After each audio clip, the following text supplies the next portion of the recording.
자, 시작합시다. 자, 이번 시간에 이제 양도소득세 계산구조 가로로 되어 있죠.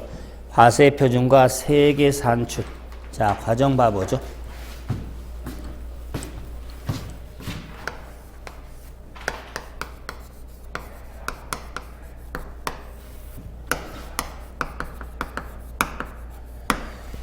자, 계산구조를 다른 말로 하면 양도소득에 대한 과세표준. 과세표준은 어떻게 구하고? 자, 세계 산출에 있어서 과정적으로 살펴보게 되죠. 그래서 과세표준과 세계 산출 과정을 계산구조를 통해 보는데 대단히 중요합니다. 틀 잡을 때. 그래서 당연히 팔아야겠죠. 양도가액부터 출발합니다. 양도가액에서 마이너스 필요경비를 자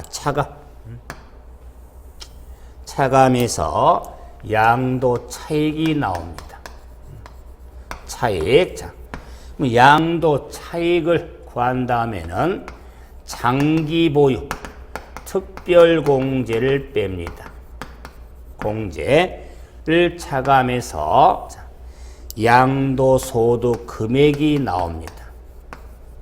소득 금액이 나오고 양도소득 금액에서 양도소득 기본 공제를 뺍니다. 자, 이래서 양도소득 과세표준이 나옵니다. 과세표준. 자, 이 과세표준에 양도소득 세율을 곱해서 양도소득 산출세액이 나옵니다. 산출세액이 나온다. 자, 이 산출세액에서 감면세액이 있다면 빼고 가산세 적용되면 더하고 기납부세 이미 납부한 세액이 있다면 차감을 해서 양도소득 납부세액이 나오는 겁니다. 납부세액이 나온다. 여기까지가 양도소득 계산 과정 구조가 되는데 특히 노란색까지 써드렸던 요 고박열이 과정은 필수적이고 어느 색은 기본이니까 양도소득에 있어서는 이 과표까지 구하는 이 과정은 필수적인데 왜 계산구조 과정 이런 말을 쓰냐면 이게 뒤바뀌면 안 됩니다. 양도차익을 먼저 구해야지 양도소득 금액을 구하게 되고 그래야 과세표준을 구하는 겁니다. 자, 그리고 양도차익을 구할 때는 필요경비를 빼고 소득금액 구할 때는 특별공제를 빼고 과표 구할 때는 기본공제를 뺍니다. 자, 그래서 저는 이 틀에서요, 첫 번째 양도차익은 양도가에서 필요경비 빼서 양도차익 나오는 것은 기본이니까 저는 이걸 정리하라고 해서 양도차익의 양도소득금액의 양도소득 과세표준의 그래서 소과 이렇게는 소과. 자, 특별공제 기본공제 뒤바뀌면 안 됩니다. 두 번째 는 특별공제, 세 번째 기본공제 특기. 그래서 정리할 때 차소과든 채소과든 뭐 학교에 과 있죠? 채소과 다니면서 특기를 살려라 그 말이에요. 이렇게 틀을 정리해줘야 뒤바뀌지 않습니다. 차소과 다니면서 특기를 살려라. 이렇게 정리가 되어지는 겁니다. 자, 이제는 과정 틀에서 먼저 양도 차익부터 이제 산정을 하게 되는 겁니다. 양도 차익. 그럼 양도 차익은 양도가액에서 필요경비를 차감해서 양도 차익이 나오는데, 자, 오른쪽 하단부터 이제 봐보시면 한 넘겨서 설명 계속 하고 있습니다. 이 식을 변형을 하면 양도 차익 이꼴은 양도가액 마이너스 취득가액 플러스 기타 경비로 구분이 된다. 그랬을 때 필요경비는 취득가액만 의미한 게 아니라 그 나머지 필요경비의 합이 필요경비에 해당이 된다. 그래서 필요경비는 취득가액만 의미한 게 아닙니다. 그 나머지 필요경비도 많습니다. 이걸 합한 금액이 필요경비로서 양도가액에 필사감하는데, 양도가액은 팔아서 발생한 총 수익금액을 양도가액이라고 하는데, 양도가액은 실지거래가액에 의합니다. 실지거래가액에 의한다. 실지거래가액은 팔고 산 사람을 실제로 거래한 금액을 실지거래가액으로서 줄이면은 실거래가라고 한다. 그 말이야. 더 줄이면은 실가. 우리가 실거래가만을 쓰거든요. 그래서 양도세 차익 계산의 양도가액은 실거래가에 의합니다. 실지거래가액에 의한다. 끝.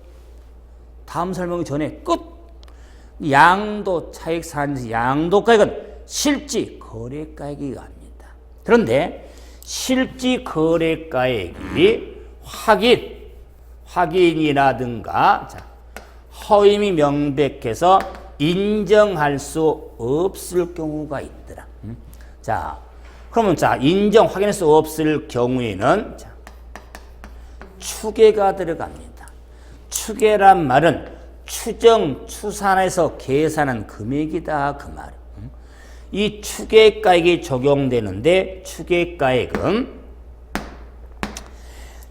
매매 사례가액, 듣기만 하세요. 지금은 매매 사례가액,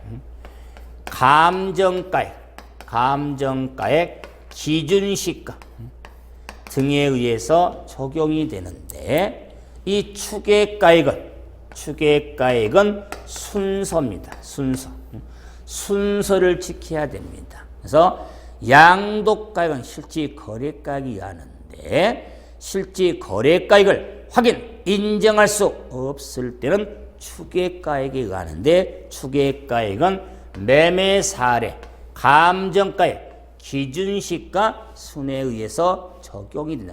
뒤바뀌면 안 됩니다. 이 순서대로 적용하는 겁니다. 순서. 자, 그러면은 양도가액을 알았으면 이제는 필요한 취득가액을 적용해야 되는데, 양도가액을 실지거래가액으로 하면 취득가액도 실지거래가액에 의합니다.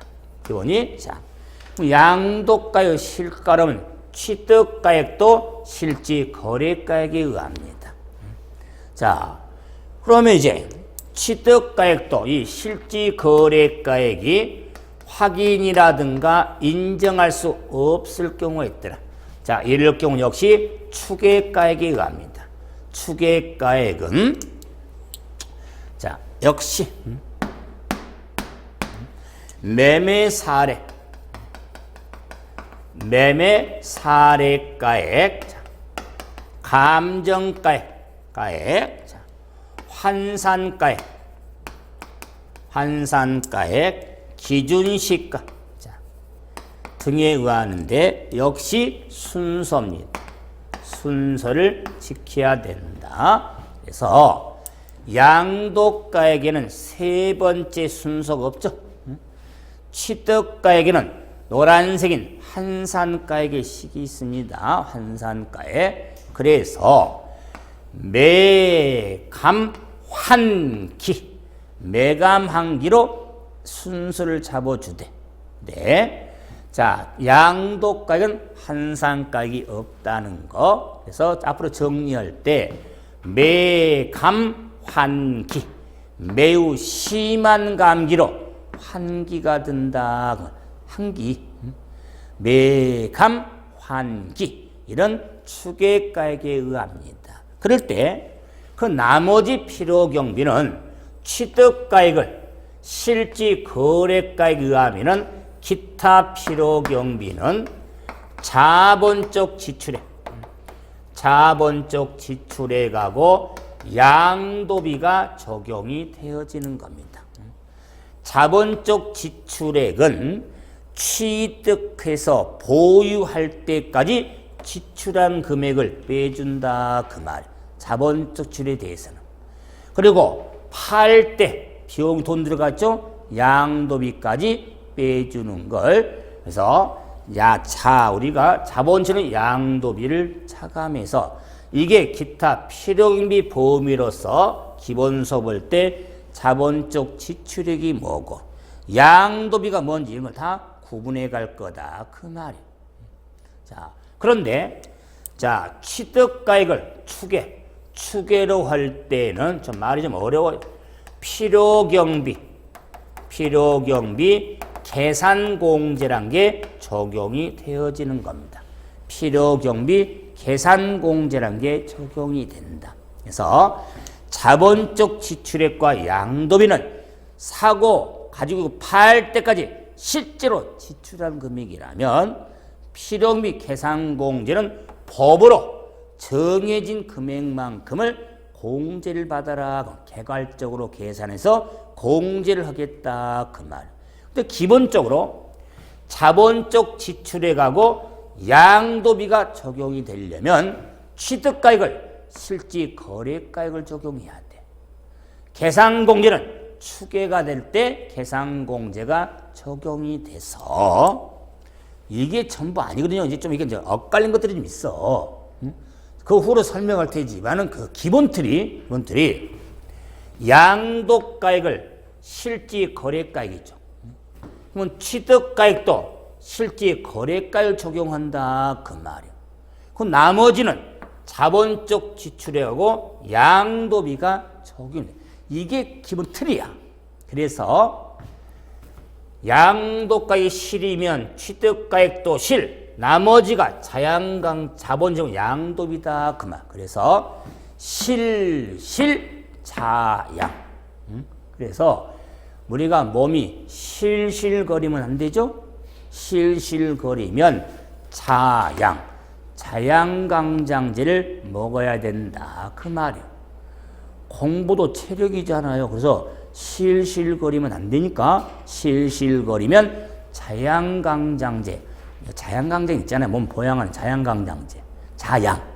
자양강장제를 뭐 이렇게 틀을 잡아서 정정해 주셔야 돼요. 그래서 뭐 인문서는 이런 게 구체적인 설명이 없어. 그냥 양도 차익의 계산의 양도가액과 필요경비 계산의 틀만 좀 잡아놨어요. 가로 1번, 2번까지. 자, 이런 내용이, 이 설명이, 이 큰 틀의 이 설명을 좀 서술해 놓은 거예요. 그래서 양도 차익 산정을 한번 확인해 봤다. 자, 이제 양도 소득 금액을 구하려면 장기부의 특별공제를 적용하는데, 그래서 장기부의 특별공제를 봐보자.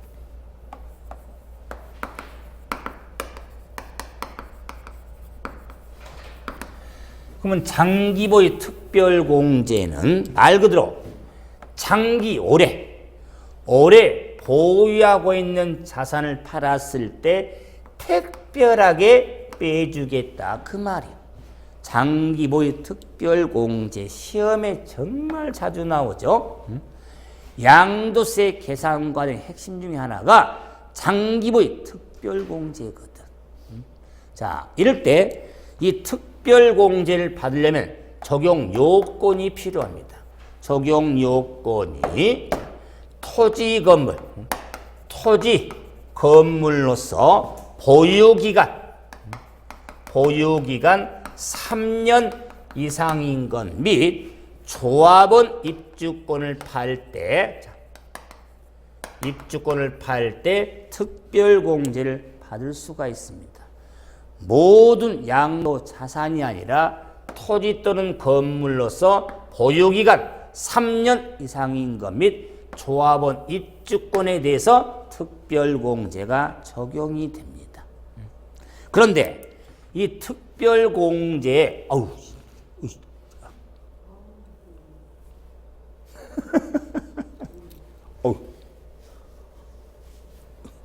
갑자기 이번엔 눈 쪽으로 들어왔네. 처음보다는 좀 놀램이 좀 적었어요. 역시 이게 면이 떴다고. 자, 특별공제 금액. 특별공제액. 공제 금액은 양도 차익의 보유 기간에 따른 공제율이 적용이 됩니다. 공제율이 적용이 되는데 양도 차익의 고배지이기 때문에 첫 번째 양도 차익을 계산 못하면 특별공제 금액을 못 구하는 거예요. 양도 차익의 공제를 구하니까 이럴 때 공제율이 두 가지가 있는데 표 1이 있고 표 2가 있죠. 표 1하고 표 2로 구분이 되는데 표 1은 10에서 30%까지 돼 있고 표 2는 24에서 80%까지로 현행돼 있다. 그런데 내년에는 이게 좀 바뀔 거예요.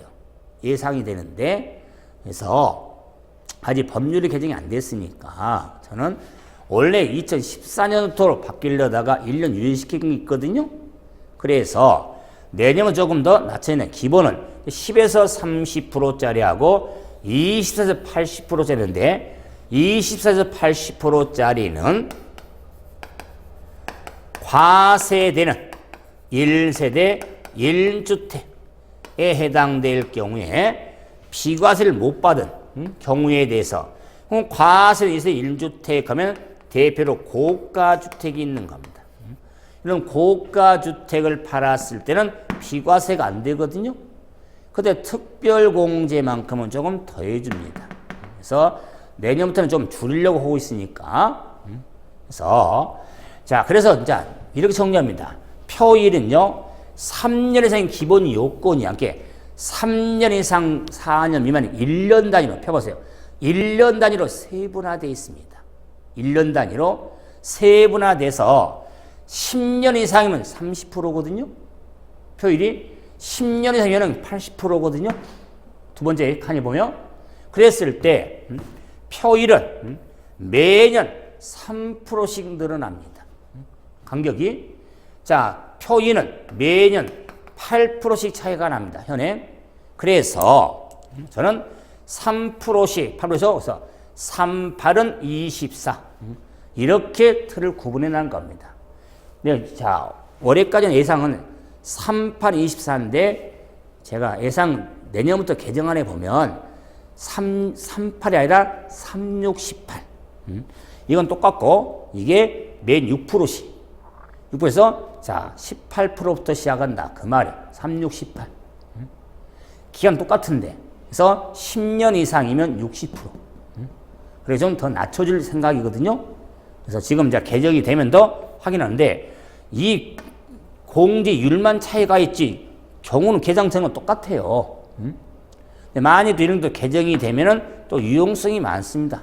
제가 항상 하지만은 세법은 개정이 되면 개정 관련 내용 핵심 내용들은 바로 시험에 직결시키니까 오히려 개정되길 바라야 돼요. 개정 내용이 좀 많을수록 정리할 수도 문제도 말 확률이 더 높으니까. 그래서 특히 지방세 편에서는 취득세 면세점도 개정될 것이고 재산세 세부담 상한율도 개정될 것이고 특별공제율도 개정될 것이고 예를 들어서 크게 보면 그건 몇 가지 있어요. 지금 많은 내용이 있지만 그래도 관심 있는 것들.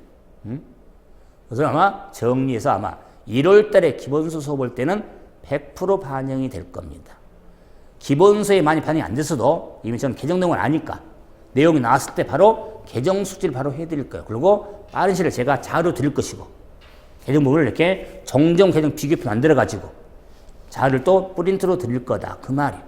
자, 걱정 마시고.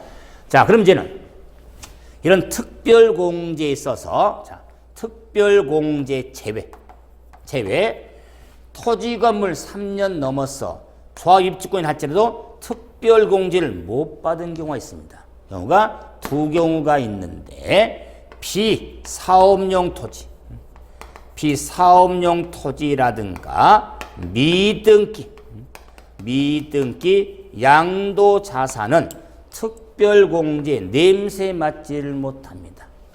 공제를 못 받습니다. 자, 이게 특별공제. 이제 세 번째 과세 표준을 구하려면 양도소득 기본공제가 적용이 됩니다. 양도소득 기본공제. 자, 그래서 말 그대로 양도소득에 기본적으로 빼주는 거잖아요.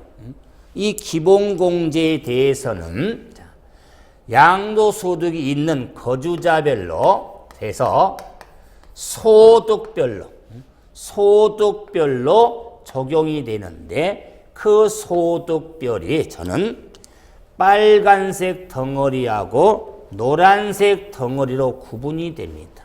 그래서 소득별인데 소득이 빨간색은 1번, 2번, 4번이 들어가고 노란색은 3번이 들어갑니다. 1번이 뭐냐? 토지 또는 건물. 2번이 부동산에 관한 권리. 4번이 기타 자산. 3번이 주식이다. 그 말이에요. 양도소득 범위. 예에 대해서 소득별로 각각 연 250만 원이 적용되는 걸 기본공제에서 제가 과세 계산할 때 연의 의미를 들었죠? 그런데 이 연 250의 각각은 번호별로 각각이 아니라 덩어리별로 각각입니다. 빨간색 이걸 부동산 덩어리라고, 자 노란색을 주식 유가증권 덩어리라고 그래. 그래서 빨간색 덩어리하고 자 주식 덩어리하고 각각 연 250이 적용되는 걸 기본공제액이라고 한다. 그래서 특별공제와 기본공제를 한번 확인해 봤죠. 자, 그럼 이제 과표까지 힘들게 구했다. 요 과표. 그럼 이제는 세액을 구할 거 아니에요?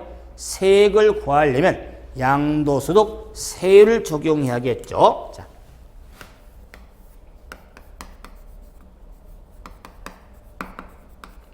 세율.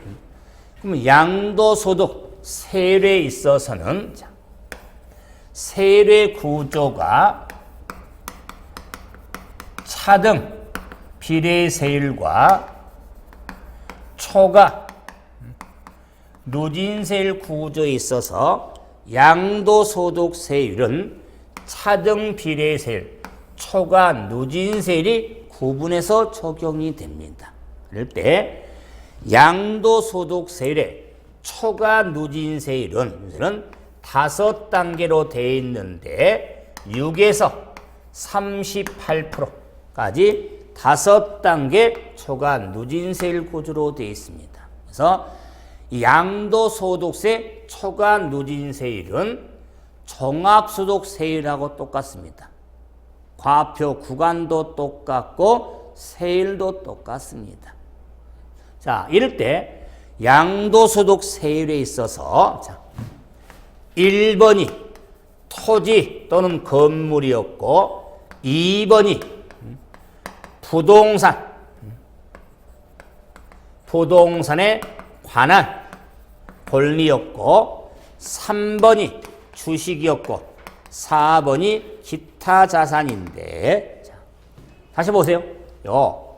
1번 토지 건물 2번 부동 권리, 3번 주식, 4번에 기타 자산. 덩어리 구분이. 근데 양도소득 세율도 양도 자산에 따라 구분이 되는데 토지 또는 건물 팔고 부동산에 관한 권리를 팔 때는 보유 기간에 따라 세율이 다르다. 그럼 보유 기간에 따라 보유 기간 2년 이상, 1년 이상,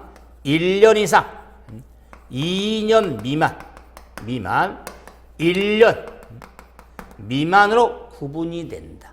그래서 2년 이상에 대해서는 6에서 38% 초과 누진세율이, 1년에서 2년 미만일 경우는 40% 비례세율, 1년 미만이면 50% 비례세율로 구분이 됩니다. 구분. 자, 그런데 2014년부터는 토지 건물 중에 주택, 부동산 권리에 조합원 입주권, 주택과 조합 입주권에 대해서는 두 구분이 된다. 주택도 토지 건물이잖아요. 부동산. 우리 관할 권리 입주권이 있거든요. 조합 입주권. 분양권 아닙니다. 조합 입주권에 대해서는 보유기간 1년 이상과 1년 미만으로 구분해서 1년 이상이면 6에서 38% 누진세율, 1년 미만이면 40% 비례세율이 적용이 된다.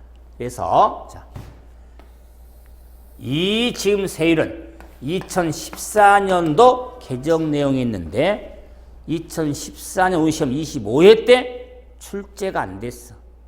26회 때 내년 대비하면서는 만만치 않을 겁니다. 그래서 그래서 집을 살 때하고 집을 팔 때 취득세라든가 양도세를 완화시켰어요. 거래세를 완화시키려고. 왜? 거래 활성화를 위해서. 그래서 자, 집을 팔았을 때 교수님, 집을 팔면 비과세 받는다면서요. 안 그래요? 집 팔 때 다 비과세 받습니까? 아니, 비과세 1주택인데도 2년 보유 못하고 팔 때, 안 그래요? 항상 집 1년 이상 보유하고 2년 이상 보유하고 팝니까? 아니, 이제 오랜만에 전세 살다가 집 한 채 샀어. 응? 그래서 집 사서 집니까? 살려고 보니까 아파트로 갔어. 응? 그런데 집니까? 아파트에서 살다 보니까 이게 만만치 않네요. 관리 포함해서. 응? 그리고 대출도만 끼다 보니까 이것도 아니다 이거. 응? 차라리 팔고 전세 살자, 아니면 월세 살자. 응? 아니면 아파트 좀 줄여가지고 빌라로 옮기자. 응? 그럴 수 있어요? 있잖아요, 안 그래요? 아니, 그러면 2년이 안 됐는데 팔 수 있잖아요. 그럼 비과세가 안 돼. 그럴 때 1년 미만이면 원래는 50%였어요, 50%. 근데 집을 팔 때는 1년 미만 보유에도 40%로 낮춰준 거예요. 그래서 1년 미만 40%는 주택 또는 조합 입주권 경우에만 1년 미만이면 40%, 1년 이상이면 누진세율로서 좀 세율을 완화해 준 거예요. 그래서 구분 좀 잘해놔야 됩니다. 자, 이게 우리가 부동산 등을 팔 때 핵심이에요. 이건 99%도 아닙니다. 향후에 100% 구분해야 돼요.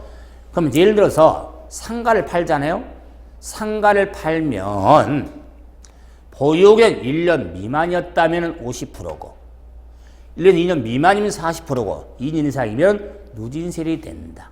그러면은 한번 이해를 좀 확인하기 위해서 아무리 좀 잔소 공부는 안 했지만 분양권, 여러분 분양권 우리 전매도 많이 허용을 하죠. 이제 전매 제한 풀렸죠. 분양권 전매. 좀 더 이제 앞으로 우리 중고사 공부할 때는요, 좀 관심을 더 둬요. 분양도 관심 두고, 어떻게 보면 좀, 재산 증식할 수 있는 방법 있으면 해야 할 거 아니에요? 안 그래요? 응? 전혀 생각이 없어요? 응? 근데 분양권 전매 제한이 많이 완화가 됐어요. 응? 그럼 만약에 분양권을 팔 때, 분양권에서 분양권 팔았다고 그 말이에요. 그럼 분양권 팔 때, 양도소득 세율은 어떻게 될까요? 분양권 팔 때 세율은? 분양권 팔 때. 부동산 안 팔아봤어요? 안 팔아봤어? 자, 뭘 물어보냐면, 분양권은 부동산에 관한 권리범위거든요. 분양권. 그럼 부동산은 권리에 부동산 취득가 쓰는 권리거든요. 대상 이야기할 때 부동산 취득가 쓰는 권리에 분양권 등이 있거든요. 그럼 관한 권리예요. 권리잖아요. 그럼 분양권을 팔 때는 보유 기간에 따라 세율이 다르다 그 말이에요. 분양권을 팔았는데 1년 미만짜리라면 50% 때려 맞고 절반. 2년 미만짜리라면 40% 때려 맞아. 그래서 진짜 현실적으로요. 분양권 팔 때 50% 많이 때려 맞지, 절반. 왜? 1년 미만이기 때문에. 분양권을 사서 팔았는데 얼마나 오래 가지고 있다고 팝니까? 안 그래요? 응? 그런다 해서 무조건 50%는 아니다. 1년 미만이니까 50%고. 만약에 1년, 2년 미만이라면 40%고. 2년 이상이면 누진세율이 적용되는 거예요. 자, 그래서 분양권, 여기서 시험이 그래요. 이렇게 부동산은 권리도 나오지만 분양권, 입주권 구분할 수도 있으니까. 이런 구분해야죠. 주식은 관심심이 없고, 기타 자산을 팔면은 보유 기간에 관계없이 6에서 38% 누진세율이 적용이 되어지는 겁니다. 자, 그러니까 양도소득 세율의 좀 핵심을 한번 틀 한번 봐서 다시 말해서요. 우리 일반적인 부동산을 팔 때하고 주택을 팔 때 구분하면서 정리 좀 하셔야 됩니다. 이제는 세금을 다 계산했잖아요. 계산했으면 이제는 세금을 내야겠죠? 신고 납부로 한번 가보죠. 그럼 양도는 신고 납부 제도로서 칠판 하살표. 자, 1월 1일부터 12월 31일까지가 과세기간입니다. 과세기간. 자, 그러면 양도소득세는 과세기간 다음 연도 5월 1일부터 30일 5월 달 확정신고 의무가 있는 겁니다. 확정신고. 그런데 자, 양도세는 확정신고 전에 부동산을 팔면 예정신고 의무가 있는 겁니다. 미리 신고는 예정신고. 그래서 양도소득세 신고는 예정신고와 확정신고 구분을 하셔야 됩니다. 하셔야 돼요. 그랬을 때 입문의 포인트는 이런 예정신고는 부동산 팔 때 관심. 부동산을 팔았다면 양도일이 속하는 달의 말일. 자, 말일부터 3월.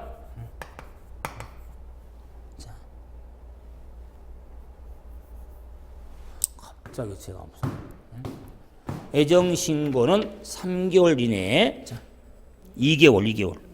순간에 내가 뻔따져서 지운 거지. 3개월이 아니라 다른 저쪽 개정 내용 때문에 방금 머릿속에 그랬네요. 자, 이게 제 머릿속에도 가끔 가다가 막 또 개정안 좀 들리는 게 있거든요. 그러다 보니까 양들이 속하는 달의 말일부터 2개월. 2개월 내 예정신고 의무가 있습니다. 그런데 문제는 뭐냐면 양도일로부터 2달이 아니라 속하는 달의 말일부터 2달의 애정신고무가 있습니다. 그런데 확정신고는 양도수 있는 다음 연도 5월달로 똑같습니다. 5월 말일까지가 확정신고 기한이 되는 겁니다. 그래서 예정신고 기한하고 확정신고 기한만 구분해주면 되겠다. 그래서 뭐 주식은 좀 다르고 또 국토법상 유동적 무효 상태도 있거든요. 이런 건 뭐 나중에 설명할 거니까 예정신고 기한과 확정신고 기한은 구분해야겠죠. 그래서 예정신고 기한은 부동산을 팔을 때는 양도일에 속하는 달의 말부터 2개월 이내, 확정신고는 양도세 있는 속하는 연도의 다음 연도 5월달이 확정신고 기한이 되겠다. 자, 그럼 이제 마무리로서 양도소득세도 물납과 분할납부가 가능한 국세다. 25회 때 이 내용만 가지고 한 문제가 출제가 됐죠. 양도세, 물납과 분할납부에 대해서 직접적으로 한 문제가 또 나왔는데, 그럼 물납은 물건으로 대신 내는데 제가 재산세 뜨지만은 요건이 중요해요. 물납의 양도세권은 납부세액이 1,000만 원, 세액이 1,000만 원 초과할 때, 1,000만 원 초과할 경우에 신청을 할 수 있는데, 그 1,000만 원 초과하면 물납의 범위는 부동산 아니라 보상채권에 한해서 물납을 신청할 수가 있습니다. 보상채권에 한한다. 자, 그래서 다 구분해야 돼요. 양도세 물납은 1,000만 원 초과 채권, 보상채권 제일 마지막 장에 나옵니다. 그다음에 분할납부는 납부세 세액 1,000만 원 초과, 1,000만 원입니다. 초과할 경우에 일부 세액을 나눠낼 수 있는데 납부 기한 지난 날부터 2달, 2개월 이내 일부 세액을 나눠낼 수가 있습니다. 분할납부. 자, 그래서 물납과 분할납부가 가능한 국세로서 요건이 좀 몇 가지 있지만 그 핵심이에요. 1,000만 원 초과 채권, 보상채권, 수용 등으로 받은 분할납부는 1,000만 원 초과 2개월 이내 분할납부할 수가 있습니다. 자, 여기까지 해서 입문과정의 사실은 끝은 봤어요. 자, 그래서 기본 틀을 봤지만은 지금 봐보세요. 본 수업 때 이 계산 과정만 통해서 이렇게 한 판으로 끝낸 줄 아세요? 들어가 설명 내용들도 많네. 하지만은 양도 계산 구제 이 내용 기본 내용 입문이지만 기본 내용만 알아도 사실은요 시험 문제 나왔을 때 큰 무리 안 돼요.